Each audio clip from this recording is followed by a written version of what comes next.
Well, thank you. Thank you. Wonderful performance. Well done. It's great to be back in this building. It brings me great memories. And Alberto, thank you for the invitation. So we're going to tag team here a little bit. I'm going to talk for a few minutes about the development of wind band repertoire from basically 1900 until about where we are now. And then Mark's going to take over and let you know what's happening currently in the U.S. and what we're finding very important.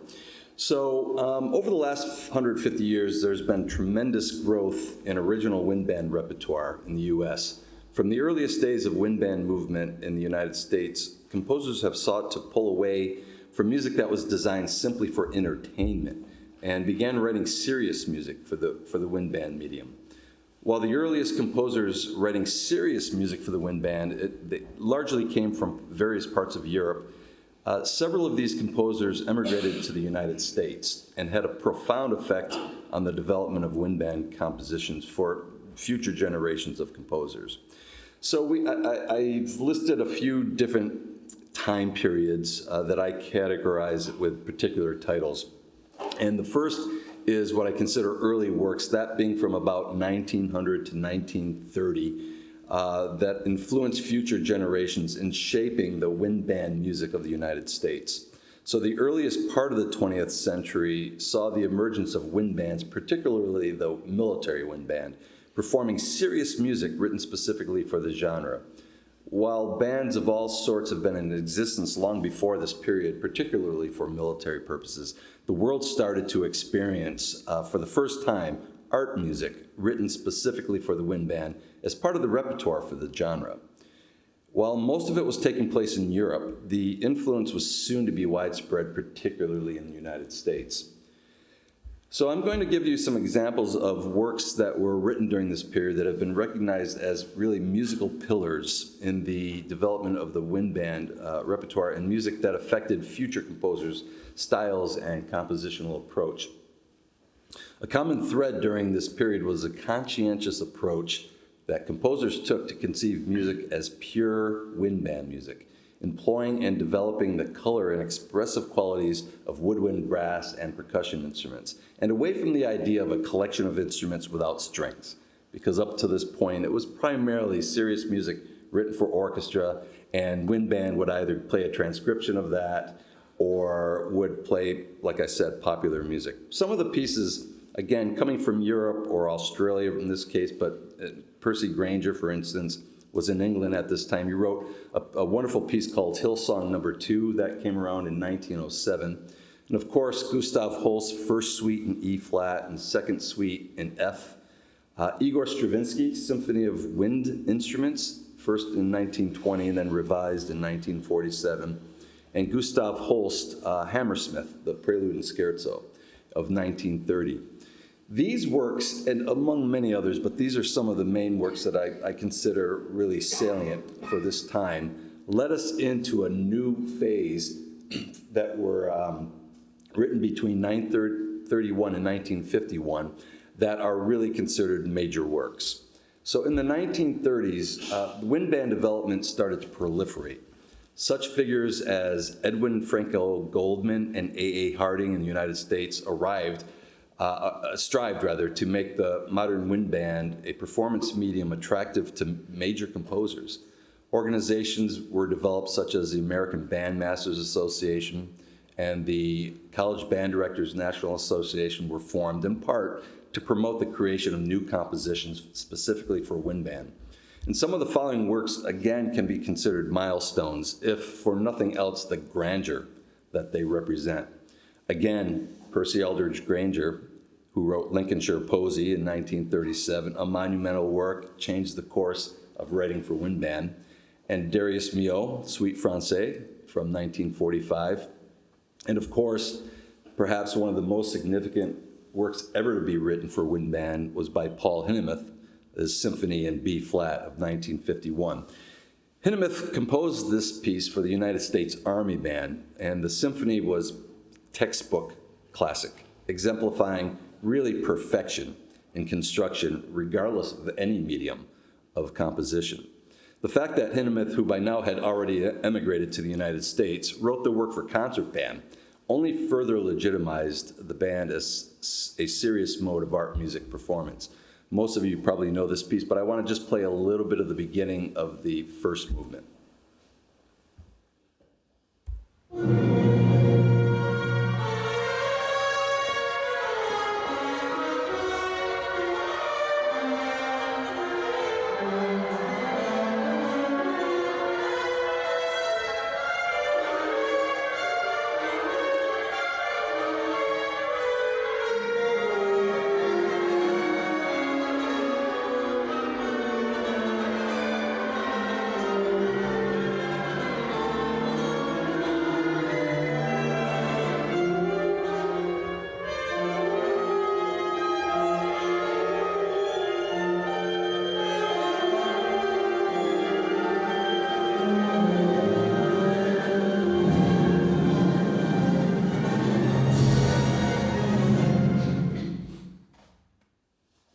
This led to a next period that I call the American voice, from approximately 1952 to 1968. By the middle of the 20th century, bands from around the world, but particularly in the United States, experienced an explosion of new repertoire that was written for the medium. Works large and small, profound and lighthearted, and music designed for sophisticated players and for young bands were being written at an incredible pace. American composers were making a significant impact on the evolution of the wind band repertoire, adding a unique American sound in their compositions. So the inclusion of percussion instruments at this time were being greatly utilized, more for their expressive capabilities, and was becoming really greatly pronounced. Some works in this time frame, there are several. Morton Gould's Symphony for Band in 1952, William Schumann Chester Overture, 1956, Ingolf Dahl, another European emigrating to the US, his Sinfonietta, 1961, Norman Dello Gioio, Variants on a Medieval Tune in 1963, Aaron Copland, Emblems of 1964, commissioned by the College Band Directors National Association, and Vincent Persichetti, another wonderful American composer who wrote a symphony for band in 1955. And Persichetti's style of composition was marked by really an ingenious separation and mixture of instrumental colors and choirs. The four-movement work utilizes quasi-traditional symphonic forms, such as a sonata allegro and rondo, but it's primarily based on short rhythmic patterns that are altered along the way. Let me play a little bit of the beginning of this symphony for you.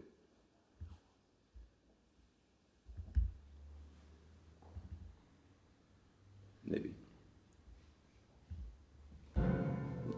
Nope, that's Hindemith. That's not Persichetti. Still not Persichetti. Stop.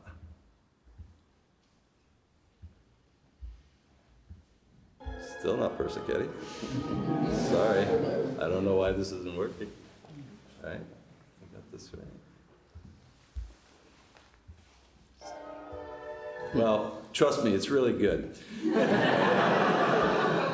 So, all right, so I don't know why that didn't work. The character shift now from, I'm all flustered, 1969 to 1989.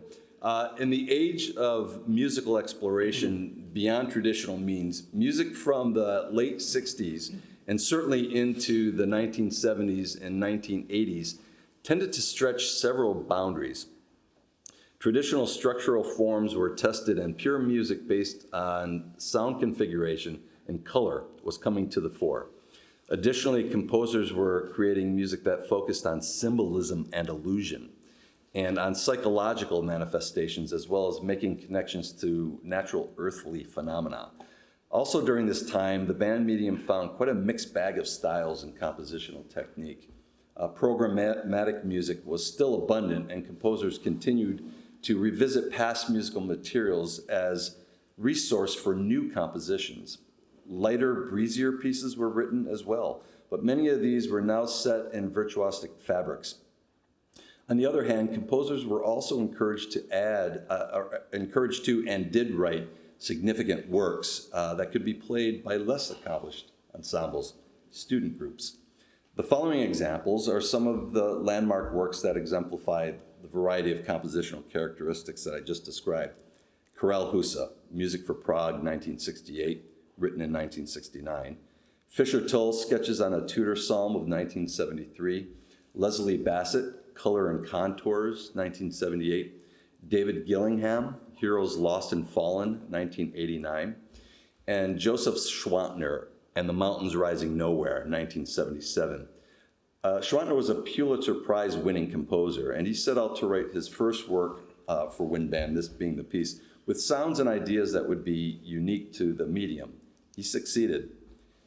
Elaborate orchestration, wide-ranging timbres and dynamics, unique and complex harmonies, and imaginative rhythmic configurations are all hallmarks of this pivotal work, and I'm keeping my fingers crossed I can play some of this for you. All right. You want to click up on the top one, maybe? I don't know. On the green button. No, it's still Hindemith. Oh, man. Hindemith haunts my dreams. I don't know why. Let me see if I can just, sorry. Let me see if I can just get out of this and start again.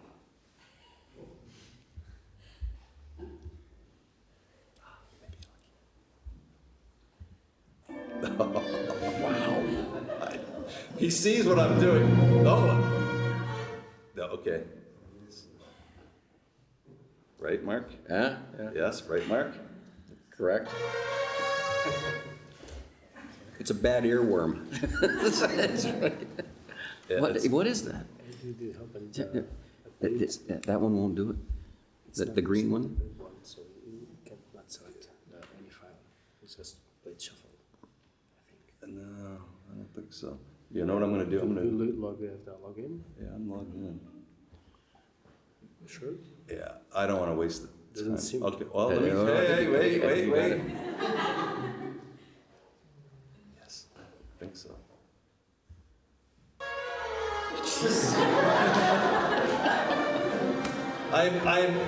I'm not meant to be the comic relief here. I'm sorry, I'm not going to waste your time trying to find something. So, trust me, another great piece. Yeah. Rocky Point Holiday is a piece by Ron Nelson, wrote it in 1969. And if you could hear The Mountains Rising Nowhere with Rocky Point Holiday, another piece you will not hear, you'll not find similarities to be very apparent, but there are. The concept of illusion and the requirement of virtuosic playing in both pieces were in common. Rocky Point Holiday was considered the first piece of a string of works Nelson called his holiday pieces. So they're lighter, and they represented areas of the United States that he visited for holiday. And this is a short work that's a hybrid of traditional, classically oriented material, along with an infusion of jazz idioms, and represents perhaps one of the most sophisticated pop-sounding works to be written up to this point. Rocky Point Holiday. Put that in your notebook and go listen to it, because this person cannot play it for you. David Maslanka, many of you know his name. One of the first major pieces that he wrote was called A Child's Garden of Dreams in 1981. This piece is behemoth 5-movement work, 35 minutes long, and exemplifies the use of color with wide-ranging instrumentation and extensive use of percussion, and it brings many forces together and extends the notion of writing music based on extra musical ideas. Imagine what it sounds like that I'm not playing for you. Finally, this brings us to what I call into the new millennium, crossing over from the 20th century into the 21st century. That roughly from 1990 to where we are right now. And by the end of the 20th century, wind band repertoire had been developed to points of extremes. By this time, most known styles of writing for band had been explored. Experiments with timbre and rhythm were employed, and the use of extra musical ideas had become commonplace. It's widely used. And by now, a wide variety of styles and compositional techniques, along with all types of forms, symphonies, jazz idioms, suites, etc., along with programmatic music, were all mixed together. A greater leaning toward cultural music is starting to be embodied, which you're going to hear more about pretty quickly from Mark, particularly how physical locations and culture intertwine. Some pieces that represent this period, again, we see from Ron Nelson a piece that's quite different from his holiday pieces called Passacaglia. Dan Welcher, a piece called Zion from 1994. Donald Grantham, a colleague of Welcher's at the University of Texas, Southern Harmony in 1998. Frank DeKelly, many of you probably know that name, wrote his second symphony for band. His first was for orchestra that was later transcribed for band, Symphony number 2 in 2003. And another piece that I was going to finish up with, Frank DeKelly's Blue Shades. Many of you probably know that piece, written in 1996. Frank DeKelly had, by the mid-1990s, become one of the most prolific composers for band in the US. And the strength of his works for all ability levels, from young band to professional level, had become really widely known. But it was perhaps his Blue Shades that raised the ceiling of his prominence and had become an American staple, yet played around the world. I'm sure some of you in this room have played this piece. And as the title indicates, Blue Shades is DeKelly's nod to the jazz idiom, and the blues in particular. So that gets us to about where we are today, and I'm going to hand it over to Mark, who will let you know where we are and what is considered as important in our band world. Mark. All right, thank you, Matt.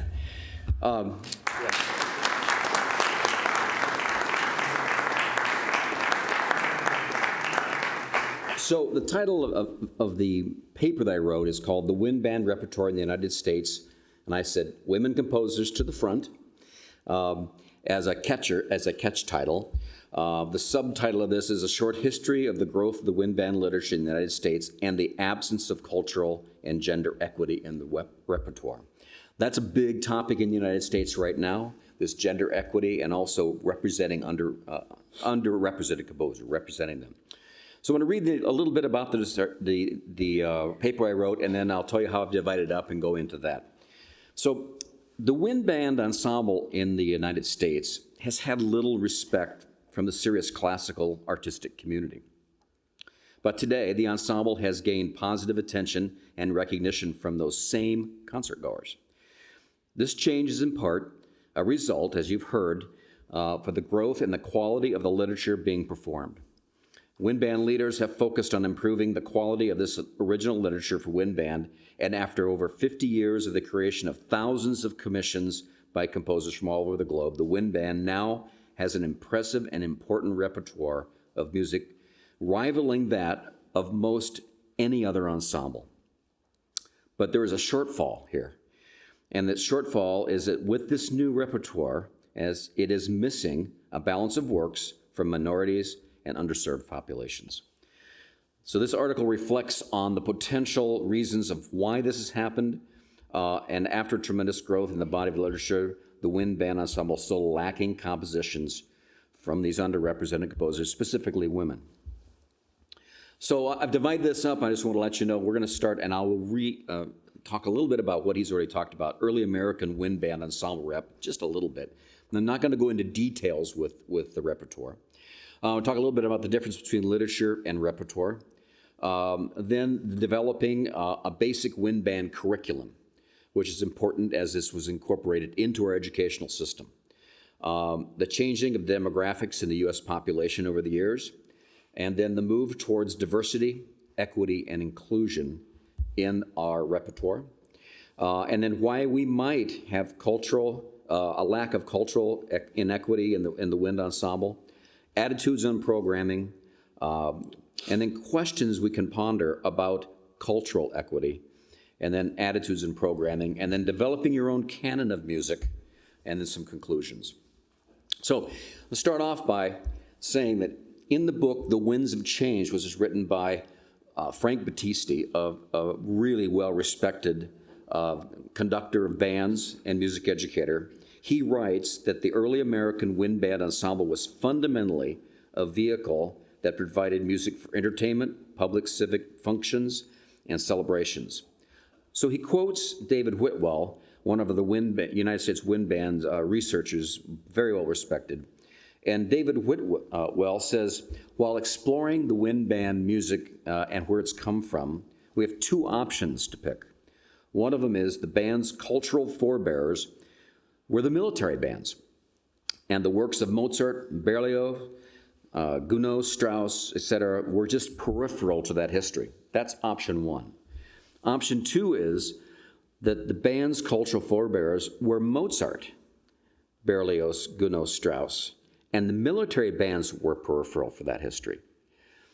He says, and he believes, and I think most people do in the United States, that really it's option two, that the cultural forebears were Mozart, Berlioz, Gounod, Strauss, who wrote all of this wonderful chamber wind music and some big works as well. So he agrees with this second alternative and states that the story of the American Wind Band Ensemble is one of a versatile, multifunctional organization. Knowing that, it stands to reason that the music performed by any ensemble that claims its heritage to such important European composers would choose repertoire that reflected the style of these composers, their contemporaries, and their culture. To be sure, if we trace the history of the music of the American Wind Band Ensemble from the beginnings of our nation, to the middle of the 20th century, we find that it is dominantly influenced by Western classical European composers, and it stands to reason. The reasons for this, of course, are not difficult to understand. I mean, the dominant, powerful people of the United States came from Europe, right? And the United States had immigrants coming from all over, but most of them was from Europe. Other people living in the United States who originated from different cultures other than Europe were either slaves, indigenous peoples, or other people that had no position to have any influence, cultural especially, on classical music in the United States. So in the last few decades of the 19th century, wind bands became very popular in the United States, and by the early 20th century, the American educational system embraced music education as a mandatory component of the school curriculum. As a result, bands became an important musical offering in almost every school in the nation. What came with that band was its traditional music influence, of course, by the Europeans and cultural heritage. But that important move of moving the bands and the music into our public school education system helped push the repertoire forward, but it also incorporated all kinds of people from all different nationalities and all kinds of races into the public school. So with the advent of the band into the educational system, music educators in both the public schools and higher education systems needed quality music that would challenge the students pedagogically, culturally, and aesthetically. The repertoire for the band became a mix of transcriptions, arrangements of famous orchestral works, marches, and popular tunes of the day. These became the staples at that time of the band's curriculum. All these pieces again reflected the American culture, past and present. A major change came in the 1950s when the most influential wind band ensemble conductors decided that bands needed their own repertoire. And this is what Matthew was talking about, these kinds of pieces. Not transcriptions, but original works written by the major composers of the time. Of course, these composers were selected to write new compositions, and a majority of them, again, wrote in the same style. Frederick Fennell, very famous band director in the United States, we've probably all heard of him, was one of the leaders in this movement who wanted the quality music for the wind band ensemble. He wanted it bad. And one of the most profound, impactful events was Fennell's move to form an ensemble that had flexible instrumentation.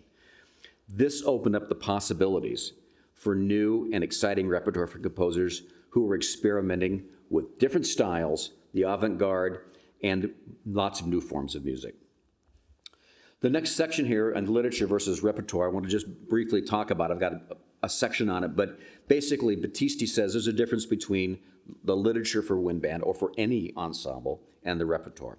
The literature refers to the total body of music available for the wind band ensemble, and then the term repertoire refers to the selective body of literature that is actually being performed regularly on concerts in wind band ensembles. So over the past 50 years, the wind ensemble conductors have been focused on improving the repertoire for the ensembles. music that they want to play over and over and has quality. The criteria for many composers used as a goal for the new band works replicating the style of music that had been used by major composers for very other successful ensembles, particularly the symphony orchestra. So using this criteria as a goal for the new quality repertoire, composers wanted music that demanded the wind ensemble be capable of being an expressive ensemble that is equal with that of all other respected ensembles. They also wanted composers to write seriously for the wind band with the intent to create music that paralleled the quality of other professional ensembles. Compositions that would be worthy of being grouped with the list of other masterpieces regardless of the intent of the musical ensembles. And we've reached that. Those pieces that Matthew was talking about have reached that parallel, that the wind ensemble band music now is on the same level of symphonic orchestras with the integrity that they have. Then lastly, they wanted music that would demand the band perform in a wide variety of musical styles that are different and that was considered typical for the bands of earlier times. In the quest to build a reputable body of respected repertoire, band conductors were encouraged to become judicious in selecting repertoire. Leaders in this movement worked to develop a list of standard repertoire that we could call our canon of music. So at this point, we became interested in developing a basic curriculum. And so this started because it was in the educational system. And band directors got together and decided they needed to have a curriculum. And that would be that body of music that they would make sure that students experienced. And so in 1987, 6 of our most prominent conductors in bands in the United States did just that. They published an article in Band Director's Guide, and it listed 48 compositions in a 4-year cycle of 16 works, each at the 3 levels of grading difficulty, grades 4, 5, and 6. This was an important list and became a reference for many school band directors wanting to know what literature should be studied, performed with their students and musicians. But as one might suspect at that time in 1987, the list of composers were all white men who wrote in a style of Western European music. The list was developed at a time when the idea of performing music for different cultures was of little importance to most band directors. Also, identifying and locating any such music was difficult at that time, and there was potential that the pieces would not be technically appropriate for the levels of school ensembles. And lastly, the traditional audience member who attended a band concert in the United States was really not interested in listening to musical language that was different and challenging to understand. So, times changed. There became more culture diversity in the United States. And the United States takes pride in welcoming all people from all over the world into this melting pot of cultures. And this refers to that a community of different cultures, religions, races, traditions, and languages that are present. And the immigration and increasing birth rates among non-whites has changed the racial profile in America over the last few decades. So the predictions are that the United States will continue to increase this diversity for many years. And according to the 2010 census and the 2020 census, over the past couple decades, the white population has decreased from 63% to 57%. And the black population has stayed steady around 12%. Hispanic has increased up to 18%. And the Asian population has increased as well. Well, this presents an issue. And in 2016, the Americans for the Arts released a statement that the issue of cultural diversity, equity, and inclusion will be of serious importance to the long-term viability of arts in our nation. It played a role in everything. It plays a role in attendance, budgets, and all kinds of other things that arts in the United States rely upon. So the reaction to this release caught the attention of most arts organizations, granting institutions and instructions, and important foundations in the arts, and especially the educational institutions. These organizations began to adopt protocols that underscore the importance and support for diversity, equity, inclusion, in this country's artistic disciplines. So this was a call to action, and it's to action to strengthen the support for the arts community centered around promoting the representation and participation of all people of different ages, races, ethnicities, abilities, disabilities, genders, religions, cultures, and sexual orientations. So this is a big move that happened in the United States. And we are feeling this in the educational systems and around the nation. We want to include it, and it's a good thing. It is actually a good thing. But this was the clarion call for cultural equity, was the term, in the arts, to ensure that everyone has equal access to a full, vibrant, creative life, which is essential to a healthy and democratic society. So this call has been adopted by many educational institutions and is most certainly stressed in the music programs and institutions throughout the United States. So we stop and think about, well, why is this? What are the reasons that we have a, quote, cultural inequity within the wind band ensemble profession? Well, there are articles out that I've researched, talked about, and it is possible that the number of performances by women composers is a response to what major publishers are advertising and promoting to music educators. So there's been suggestions of research, and people have gone out and checked this out. But we have a wonderful series of educational books, and maybe many of you know of them. It's called Teaching Music Through Performance. It's a big series which contains a series of lists of many hundreds of pieces of wonderful band music, some of the finest literature at all grade levels. It includes music from a wide array of music publishers, yet a survey of that literature contained in just the first 8 volumes reveals that only 29 of the 800 study guides for each one of these pieces are written, the composition is written by women. So why does this happen? And that's about 3.6% of that. Now, I don't know how many band directors, if they ever deal with the online band and music and orchestra J.W. Pepper Company, but they did a study of the J.W. Pepper Company, and they have a feature there called Concert and Contest Selections for Band Music. Some of what they consider to be some of the best music that they sell. Of the 1,200 pieces that are listed in that thing, approximately 1% are composed by women and underwritten, 1%. So another person points out in a study that the College Music Symposium, and this is one of the reasons it could be, in the 1996 College Music Symposium, there was an article that said that only 4.5% of the composition faculty in all U.S. colleges and universities were women. So we're talking about examples for people to go out. Subsequent studies in 2002, 2016 revealed a rise in those numbers from 10% to 16%, respectively. There are other various reasons for the lack of underrepresented composers, women composers, and it could come from the fact that there's just few of those people that they can use as role models, conductors, professors, or even as representing or any kind of individuals throughout history that it could be an influence on them, knowing their gender or race. So the question is, what do we do? Well, it's about programming for us. And the idea here is it just might be the idea that the programming only works that are considered excellent is something that could eliminate many underrepresented composers and women composers. Battisti talks a little about this, and I want to take it because I know I have a limited amount of time. But if you want to know more about this, you can go to the articles, the full article is published in the books that to get some more information on this.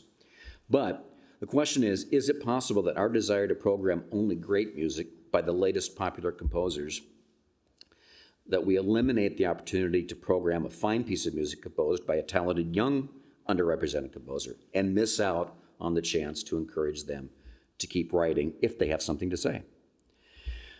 Also, some questions. This is, how do we promote this cause of cultural equity for everyone? Well, in my opinion, after reading some of these research things, I believe a good start is with developing your own programming guidelines, not only based on quality, but also on interesting and compelling artistic and educational merits. The pieces we choose should not only challenge the musicians technically and musically, but also sociologically. One should select music that stretches us. It stretches our musicians, it stresses our audience, and at times, it makes us feel a bit uncomfortable. Music that connects us with a deeper idea of who we are and who those people are that we don't know is really important. One might consider selecting music that musicians and audience don't quite understand, but brings out a new perspective, a new musical language that makes us search for what makes this piece worthy of our time and consideration. So my next section is then, what do we do? I talked earlier about the idea that music educators in the United States wanted to develop their own canon of music based upon different grade levels, much like the orchestra has their own canon of music and other groups do. So what can we do? We have a wide array. Just here we are in Portugal talking about wind band music. How can you write a canon on that? But I believe we could develop our own canon. If you're in music, you're a music educator, a music teacher, music conductor, one should also begin to develop your own standard repertoire that consists of compositions that you want to return to ever so often because they're works of art and they have a message, something to say. In The Change of Winds, as I mentioned before, Frank Batista suggests that one of the keys to repertoire development is to make sure that those very good works that move musicians and the audience, as well as yourself, should receive many repeated performances in the same place with the same audience. That's how you begin to develop that canon. So he quotes the great conductor Andre Previn, who said, if people could hear out-of-the-way pieces as much as they hear Tchaikovsky's Fifth Symphony, they would become fans of the pieces. It's possible. He also mentions that if we are constantly performing newly commissioned and recent new works, we give the impression to the audience that the wind band ensemble has no good literature. So it's maybe up to us to find out that good literature and make that decision. He recommends making a commitment to perform the best new works more than one time, maybe 3, 4, or more times. And what would happen if you made that commitment and applied this effort to good wind band compositions from selected underrepresented composers? Performing these carefully chosen pieces many times over the course of several years in the same place, listened to by the same audiences, would be more impactful than playing the piece just a couple of times or even many times to different audiences.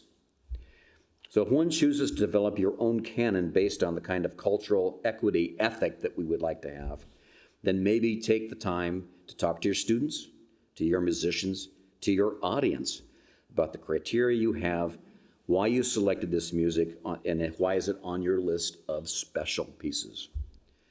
So, and then do what we've all done, invite these underrepresented composers to visit your rehearsals and concerts, to talk about their music, have them tell their story, not only to your students, but to the audience especially. So the conclusion is this: most certainly, if we want to honor the vision of the leaders that we had in the United States for the improvement of the wind band ensemble movement in the United States, we should continue to work towards creating a repertoire of music for the American wind band that represents the country's cultural diversity, equity, and inclusion for all people. The music that is created with that goal in mind will be relevant and meaningful for all musicians and audiences for many years to come. Thank you for the opportunity to do this.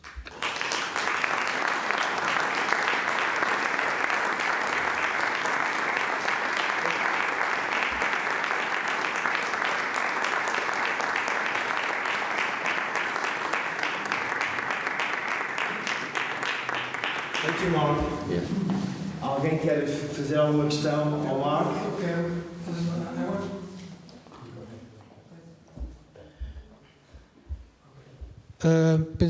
I want to make a question. I did not ask a question individually because this question is for all the panel.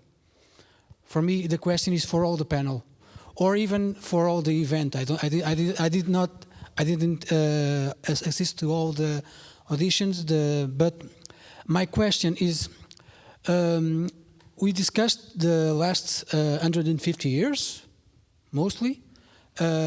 We have a canon of great literature, great composers that have written for band in all the continents. Great conductors. Conductors are better than ever. Musicians also.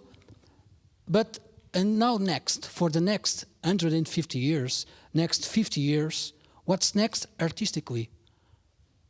I think the point for me as a composer is the part of artistic point of view, because the community wind bands will for sure be there, but we started on the military bands that for me I think they are not the future for the next 150 years. But artistically, what's next? For me to go one day to the opera, next day to a concert band concert. I don't know. That's the provocative question. May I answer that? Well, I think after doing this article, I think what's next artistically is the idea of incorporating some of the music that is being created in a non-classical way, and incorporating that into what you do with your bands. We're assuming with this band directors. Now, a perfect example is what Joseph was demonstrating here, with the stringed instrument being plucked in a certain way, and then Matthew here seeing that and saying, "Can we make a band piece that represents that?" Because then it becomes a way of connecting with the people that's familiar with that. I know in the United States, we're talking about this in the music department at my university, about creating a Bachelor of Arts program with a degree in music, but also having incorporated some of the music that they're listening to that's popular to them, hip-hop music and things like that. They're bringing in people that do rap and things like that, but incorporating it in a sophisticated educational way. So what you're doing is you're connecting with other people, and where their hearts are is with the music, right?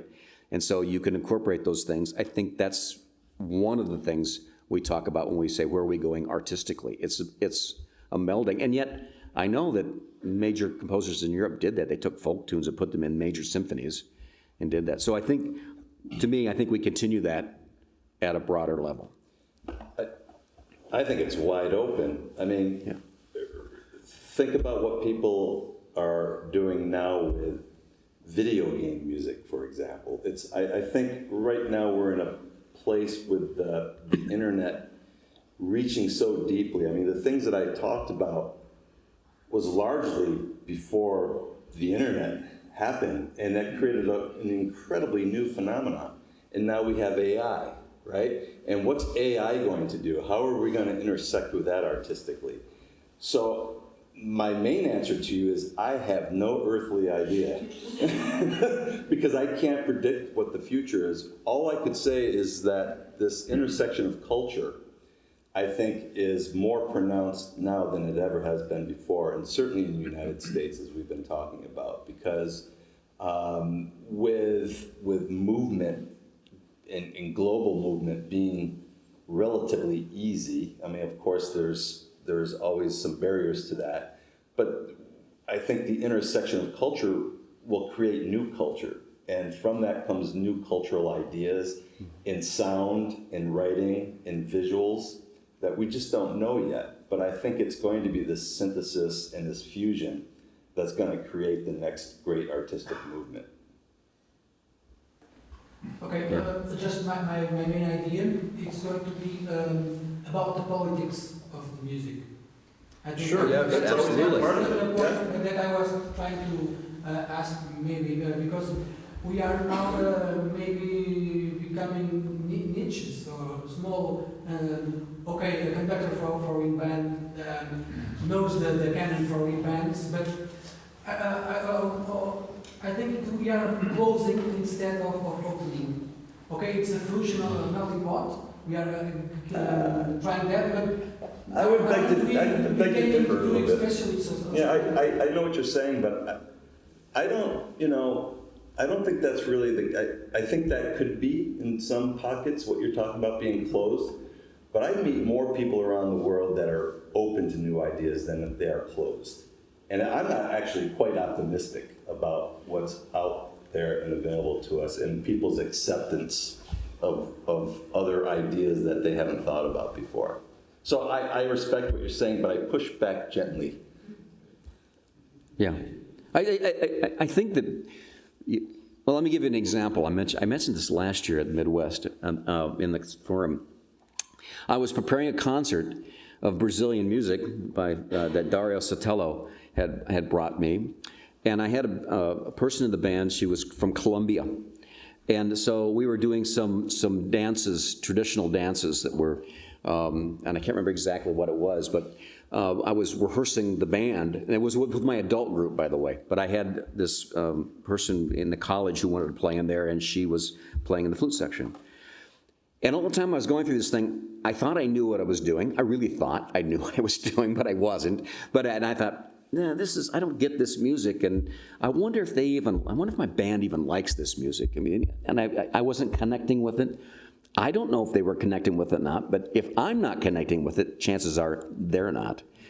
And so it was time for a break, and I stepped off the podium, and Monica stood up. She came up to me, and she said, "Thank you so much for playing that piece.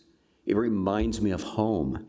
It reminds me of the traditions." And she went down the thing, and I went, "Oh, that's it." Right? There was a connection from her. And immediately I had a whole new attitude about the piece, and I thought to myself, this would be like me going to a foreign country for a long, long time and hadn't only heard their music, and then somebody came along and played a Sousa march. And I go, yes, you know. Sousa was Portuguese, by the way. So I that's what I thought, and I've never forgotten that lesson I learned. The lesson I learned is, if I can't connect with it, there's still got to be something good about it. And when I can connect with it, probably the rest of the ensemble can connect with it. So it's my job to try to connect with it as best I can and learn about it. And then see if I can't understand, ask questions. I think the other one was we had a Native American indigenous person, right, who was writing for bands. And what's his name? It's Three names. Yeah.